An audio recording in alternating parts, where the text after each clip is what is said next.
Yo, G Money, how it be? What's up? Can you see me? Oh my God, are you gonna turn your video on? Is this happening? Yeah, if that's what you prefer, it's totally up to you. Anything for you? Ah! Oh, there we go. This is the first time we've ever been on a video chat with Is video. Yes! it? Congratulations to us. I don't think you understand how excited I am right now. I'm so freaking excited. Welcome. Welcome. Welcome to the full Zoom Here. experience. So you made a couple slides to kind of walk through marketing, but let me just set this up. You guys have had your best quarter. Zinc Insurance has had its best quarter, I think, ever. Am I right in saying that, ever? Or is that Yeah, yeah. okay? Best quarter ever during a world pandemic. She's so chill right now. She's so just like, oh, is that what we did? Oh, yeah, okay, that's cool. I was just thinking about like the clickbait, but not clickbait potential of that sentence. You went marketing on me. I love it. That is actually going to be the title. They had their best quarter ever during a world pandemic. So that's There the you go. setup here, right? And look, it does sound really clickbaity, and I hate clickbait actually. Um, I do and that too. says yeah, and that says a lot as a marketer because it's like we're trained to think in clickbait speak, but this is actually a fact. I mean, you guys really have done an incredible job over the last 12 months.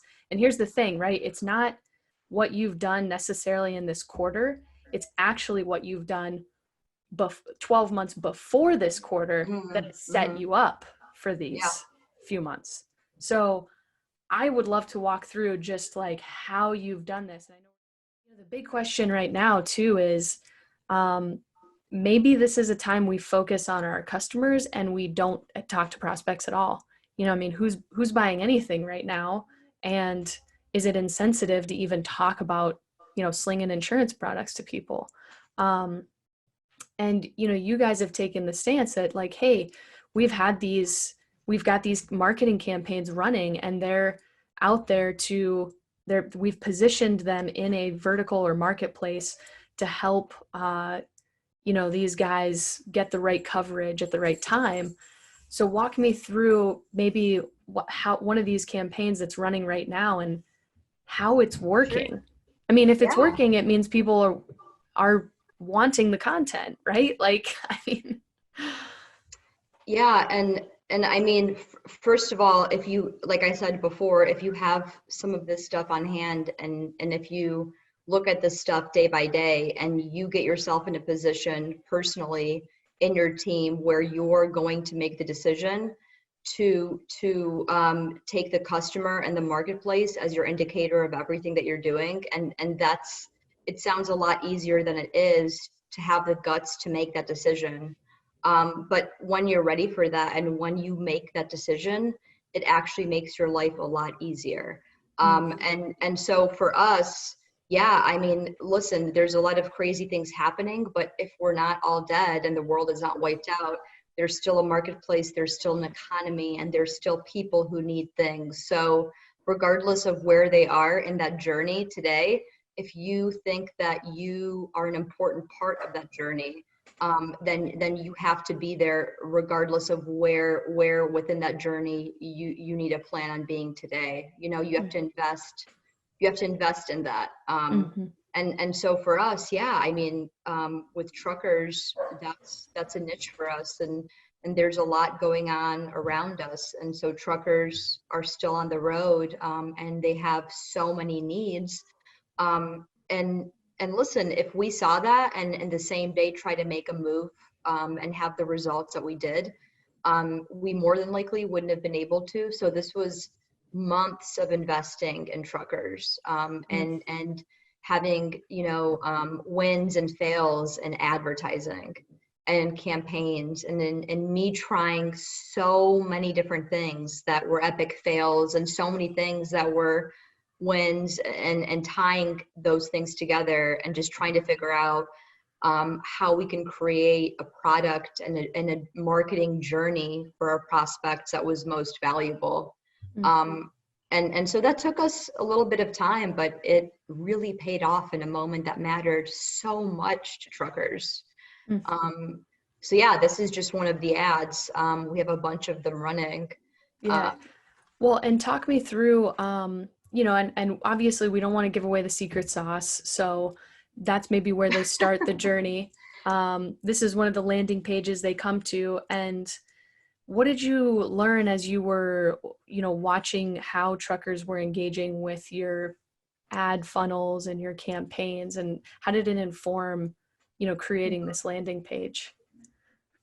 First of all, I love truckers. I knew nothing about them until I started working with them through marketing. And yeah, I love very interesting people, love them. So what I learned that was super interesting is a lot of the times when I see a digital campaign performing really well, I'm assuming that that's a true digital prospect who came in as a digital prospect. The first time that they ever saw me or felt me was online, Zinc, and now they're coming to the point where they need that service or that help. So my assumption would be that they would prefer as truckers and clicking on my ads and eventually coming to this landing page and requesting a quote. I assumed that they would be the ones who would rather do it themselves. So answer a couple of questions in our forum. I had a couple of, I've had so many landing pages where I would just test and try random variables on for truckers. But what I figured out is that they actually, at this step in this touch point, they prefer a call rather than to fill out a form. So that simple call to action of call Rob now, and when they click that, you can easily program it to go on their dial pad and automatically click that number. That was performing way better than the landing page that was asking them to just answer a couple of quick questions to get on the road to filling out that quote. So It's just, interesting. yeah, so many different variables to Yeah. landing pages and just testing and trying new things until something hits, really. So part of your guys' campaign is to send direct mailers. So, and I guess, really, I think the cool part about this is that you guys are fusing together some digital tactics for marketing and some traditional tactics. You're not saying screw all traditional marketing, right? Screw phone calls, screw direct mailers, screw door knocking, screw all that stuff. You're saying we just need to we can't we can't be door knockers, right? We Yeah, I can't did that, direct mailers. right? So as I started doing really cool new fun things in my career, I was that person who for a very small period of time thought, well, this is where the world's gone. This is how things are moving. This is the only thing that's important is digital. And that's really not what marketing is. I'm supposed to provide whatever it is in the moment that's most helpful for them. And that could easily be a postcard. And so, yeah, we just kind of looked at those segments. And I mean, think about it. So if we're sending emails out to truckers and they're not only opening them, but they're also printing them, because we can also see who's forwarding and who's printing them. And then I can track and see that they're not acting on it for another few weeks or months. I learned so much from those few behaviors, right? I think, okay, so truckers are people who really take time and sit on something and sit on those decisions and make it in a time during the year that makes most sense to them. And so you start to learn a lot of those patterns within your different customer base. And that's what we were doing with truckers. And we were learning, just like I said earlier, that a lot more truckers were clicking on the call now versus fill out an easy quote form. Truckers are really reacting to this as an important touch point.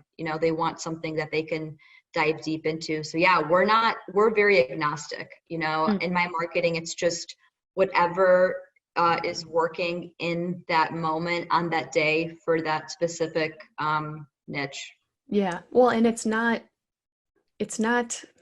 tied to a communication or a marketing channel. It's not, hey, we do Facebook, you know, hey, we do SEO, hey, we do direct mailers, hey, we do cold calls. It's what is it's customer set forward, right? Not communication channel forward, it's customer forward. So what do Exactly. we know about this customer and their marketing and sales cycle to meet them where they need to be met, say the thing that needs to be said, and then ultimately, you know, contact them and have that conversation where it's like, hey, are we going to be a right fit together? Because it seems like Mm-hmm. you're really interested. It's a powerful thing. So this and actually I'm going to keep going, if that's okay, because we've got like just a few minutes left and I want to make sure we get through everything here. Plus I don't want to give away all your secret sauce. Maybe you could just spend or minute or two going through how this all ties together. So we've looked at, you know, we've talked about, hey, we've got some ads out there. We don't limit ourselves to digital communication methods. We'll mix some traditional methods in there. You know, we've got landing pages and niche sites we're building out as home bases. How does all of this stuff that you're putting out onto the interwebs, how do you tie it all together and connect it to your customer, right? And get those insights on what they're looking, where they're at and what they're looking for next. Mm-hmm. Yeah, every customer journey is totally different, and the results are too. And so for us, it was making sure that we were, first of all, um, that we had a tool that could really track everything that we were doing. You know, everything that we're doing costs money and time and people. And so we just really wanted to make sure that we were able to make informed decisions and have a real understanding of what was happening in a single campaign. And so an example of that, what we're looking at now is on the right side. I know that text is super small, but basically we're able to see exactly what a customer's journey with Zinc looks like. Um, and so in 2018, in November of 2018, when this prospect first interacted with a marketing campaign, we didn't end up turning them into a customer that month or even that year, right? And so if in traditional, maybe old school, I don't know what term to use, marketing, you wouldn't see any of this, right? And so a few years ago, I wasn't able to see what exactly was happening with a customer, and how I could keep them as a prospect and not lose them. A few years ago, this person would be forgotten. You know, hey, we tried, we did that one thing and it didn't work. Now I can set automated rules around specific triggers within campaigns and kind of tell my tool, hey, if this person clicks here and does this, then enroll them in this new campaign and send them this, because the last thing I want to do is lose that opportunity with them. And so this is an example, and the reason I sent you this one is it's just a good example of someone who can have a long journey. You know, they came in at 2018 and we ended up writing them in 2020, just a few days ago actually. So yeah, this was a great example of how having our assets ready and having a great process in marketing and then being on a tool where we could automate that process was really helpful, you know? And so I'm sleeping every night, and I'm waking up in the morning and I get alerts that there's these new awesome opportunities and leads that are automatically routing themselves to the right producer. So I get to now finally, as a marketer, my dream forever, by the way, is I get to just start analyzing the data and making creative decisions and kind of looking at my strategy each day. So super helpful for me. I feel like this is so normal for you, but this is so cool. Like, it's so cool that you can see how this one, and you can see a history in a real-time historical record of every way this person has interacted or engaged with you.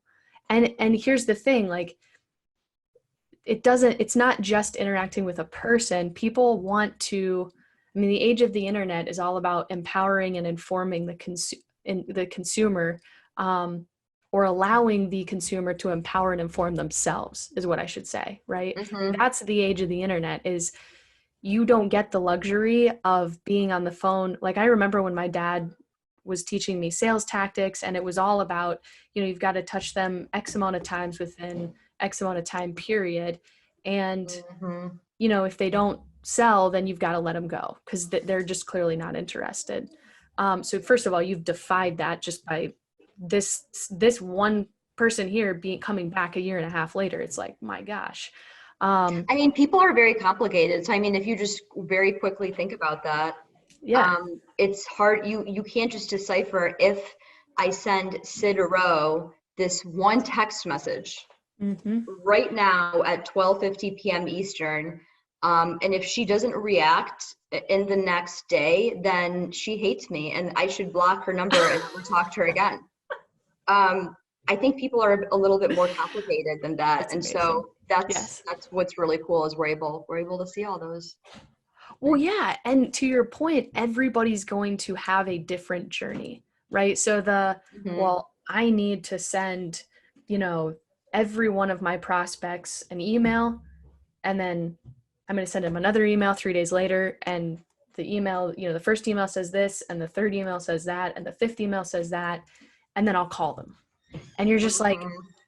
everybody's at a different stage. Not Some people haven't opened, some people haven't read the entire email, they've only skimmed the email, right?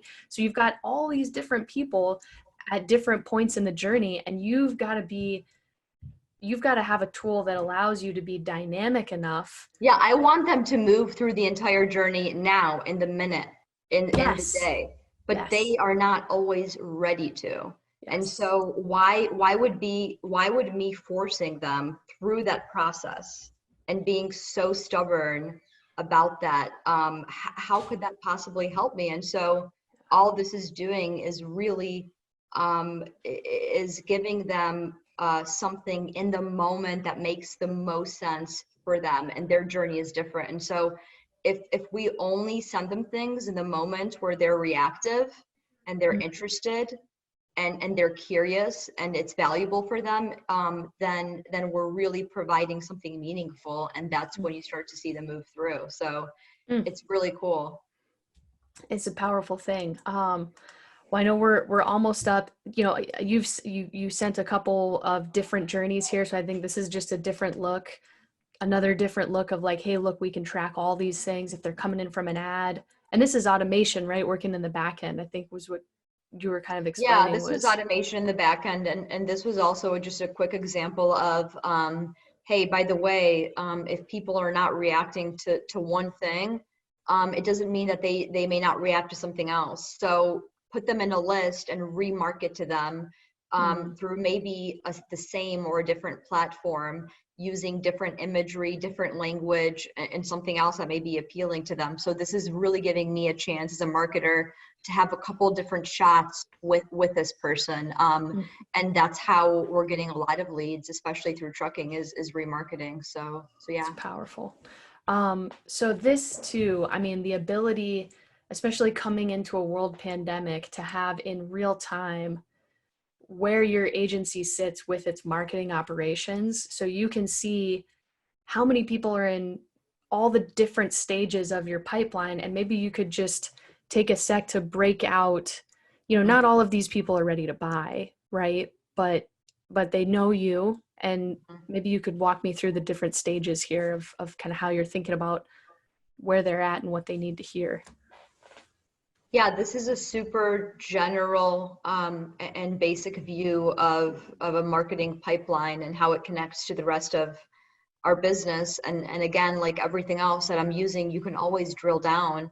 But basically what you're seeing at the very top is when people are first interacting with Zinc, right? And so we have so many different things going on, and those are our visitors. And then you get into prospect. So people where there's potential and they fit your demographic. And now it's marketing qualified. So based on the set of rules that I've created, I can start to identify within niches and specialties that, hey, if this segment of people do these things, then I think that they are ready for a quote. They're ready to be directed to either a quote portal where they can quote, issue, and bind online, or a sales person. So that's marketing qualified. And then sales qualified is when the salespeople agree with me that this person that you just handed off to me automatically really is someone who I'm working with, and I'm using Zinc's resources to work with a service team and quote and talk to carriers on. And then of course you've got the people at the very bottom who are new accounts. And this is trucking. Yeah, and this is just trucking. Yes. Okay, so yeah, I mean, so first of all, these are big accounts. And the ability to be able to see not just who's in your sales pipeline, meaning who have you started a conversation with and has shown some interest, but who knows you and hasn't even talked to a salesperson yet. I mean, and has shown engagement with your digital presence, right? I mean, that, again, just coming into a world pandemic where it's, you don't have the ability to do some of the traditional marketing, do more traditional marketing, right? Knocking on I mean, yeah, doors you're and right. I mean, Sid, imagine, am I going around to 6,000 visitors and talking to them about why they should buy a policy with Zinc Insurance and why, we're great.